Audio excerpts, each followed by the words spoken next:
C'est la mauvaise nouvelle du jour. Les duos Quito de Pavan, Gwenchbik et Tanguy du Châtelet, Fabrice Renouard ne verront pas les Antilles. Ils ont été contraints à l'abandon suite à des avaries. Bonne nouvelle en revanche pour l'équipage de Volvo qui vient de reprendre la tête. Antoine Carpentier, ancien leader, avait raison de s'inquiéter. Ça recolle derrière. Faut tenir la cadence. Pas craquer, ça va être compliqué. Ça fume sur les flotteurs des multicoques. En ultime, après avoir viré leur marque de parcours, cap sur la Martinique avec une arrivée prévue en milieu de semaine prochaine. Prévu mercredi, tout va bien. Parfait. Bon allez, moi je suis Loli. Allez, bonne sieste Kevin. Bon Les Ocean 50, eux, sont sur la rampe de lancement vers les Antilles. Décollage immédiat. Bienvenue à bord de la fusée Primonial. Aujourd'hui, c'est un express vers la Martinique. On a passé Fernando de Noronha cette nuit là, au petit matin. Et depuis, on attaque une descente tout chousse. Vous l'avez compris, les skippers de la Transat Jacques Vabre ne vont rien lâcher et rien de mieux qu'un bon remontant pour rester en forme. Parce que quand même le secret de la Transat Jacques Vabre, à haut du café, c'est le bon café. Ce qu'on fait, c'est qu'on pompe la machine, on pompe. Là, faut savoir pomper en fait. Hein. Ah ouais, grave. C'est comme ça qu'on reste éveillé sur la Transat Jacques Vabre, grâce à un bon café. En classe 40, changement de leader à l'approche des îles du Cap-Vert, le duo franco-belge de Volvo s'empare de la pole position. En Ocean 50, derrière la fusée Primonial, la lutte est serrée le long des côtes nord du Brésil. Coesio et Letton sont au coude à coude.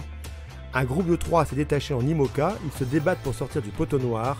Thomas Ruyant et Morgan Lagravière jouent les éclaireurs.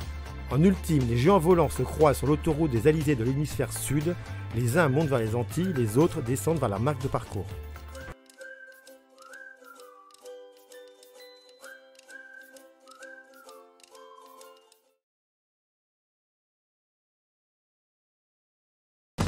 Aujourd'hui dans Explique-moi, parlons du bout dehors. Le bout dehors représente cette pièce que vous voyez apparaître à l'écran.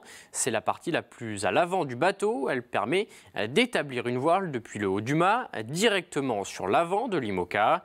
Les deux extrémités étant reliées par un câble que l'on appelle un haubans.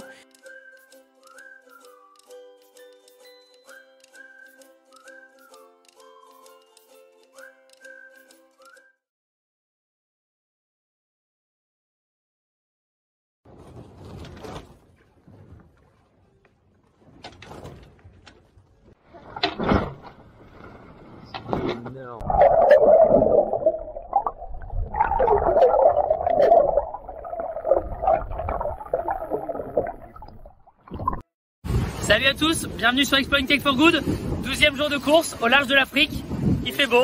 Ouais, justement, au large de l'Afrique, c'était un peu notre réflexion de ce matin. On s'est dit, putain, c'est marrant, on est au large de l'Afrique quoi.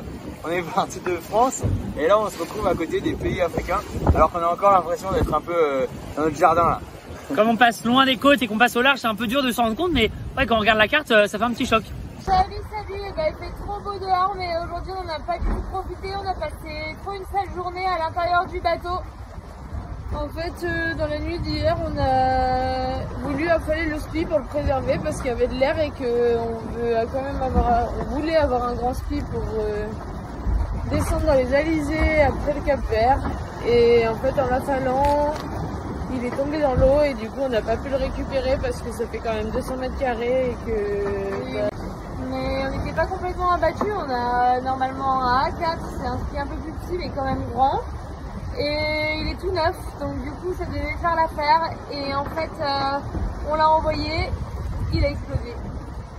On l'a envoyé, tout se passait bien. Au bout d'une demi-heure, tout s'est déchiré au niveau des fermetures parce que ça devait être peut-être mal cousu. Aujourd'hui, on a passé notre journée à mettre des rouleaux de scotch, franchement, sur le spi qui est complètement déchiré pour essayer d'avoir un grand spi s'il n'y a pas de vent. Un grand spi du coup il sera rien. Depuis hier on n'avait pas internet, en fait on avait WhatsApp une fois de temps en temps, mais en fait on s'en fout de WhatsApp, on avait surtout pas de data pour télécharger des fichiers grid ni la position des concurrents, donc du coup ça veut dire que là on a fait un tout droit direction de ce matin c'était concentration sur le spi. Et maintenant on essaye de remettre ça, mais il n'y a pas l'air d'avoir vraiment de solution.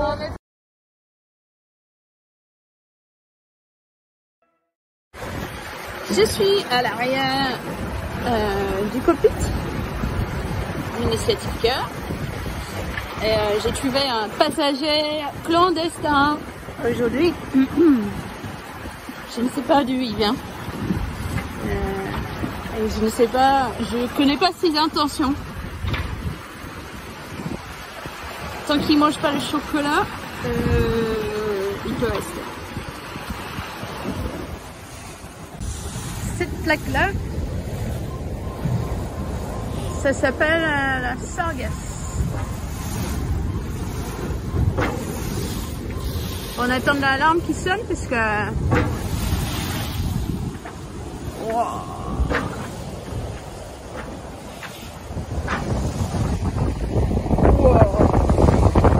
Et voilà. Une énorme plaque de sargasse.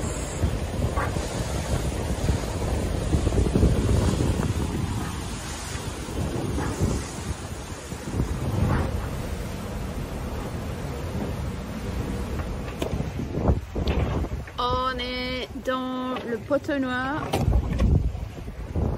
et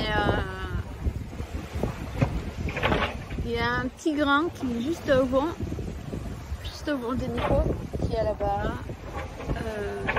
pour essayer d'avancer au mieux parce que là on est dans une petite zone avec moins de vent, mais à mon avis quand ce nuage noir là-bas passe sur lui, on va reprendre pas mal de vent.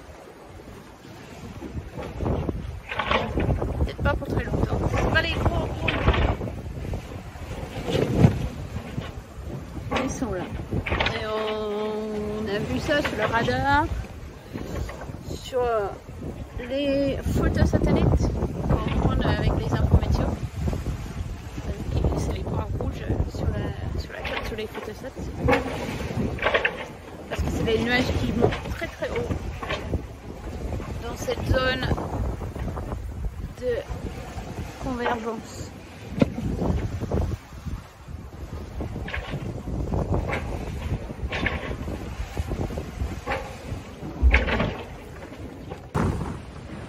Et voici le petit passage de ce grain du poteau noir, vu depuis l'arrière du bateau. Il y a eu pas mal de vent qui passe avec cette ligne noire dans les nuages. Donc il faut ajuster les voiles, essayer de stabiliser le bateau. Il y a beaucoup de réglages à faire.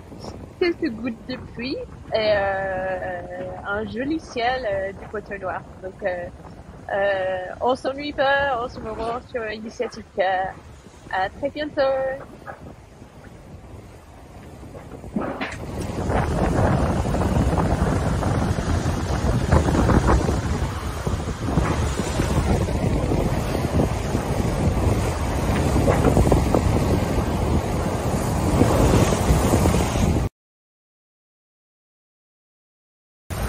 Qu'est-ce que tu fais, Romain?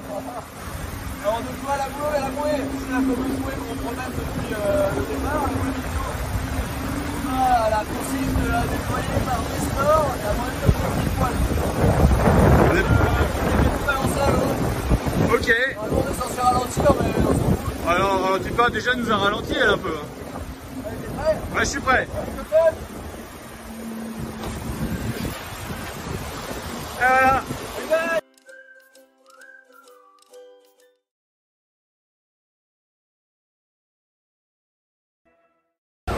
Ouais, bonjour à bord de l'Ocean 50, groupe GCA Sourire.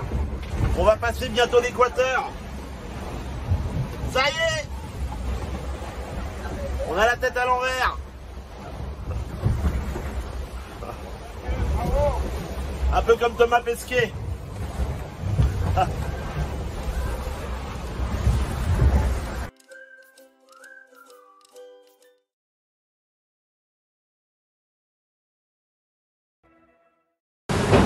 Salut tout le monde, jeudi matin à bord de la Rothschild, ça allume grave,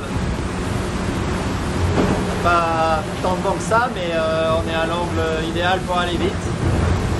Au travers, on est en train de remonter dans le nord pour aller à San Pedro et qu'on doit virer encore à 600 000. Et du bruit difficile à dormir hein, parce que même si la mer est plate à ces vitesses là, ça bouge pas mal. Voilà, là ça va mieux ce matin. Il y a encore des grains, donc le vent est assez instable.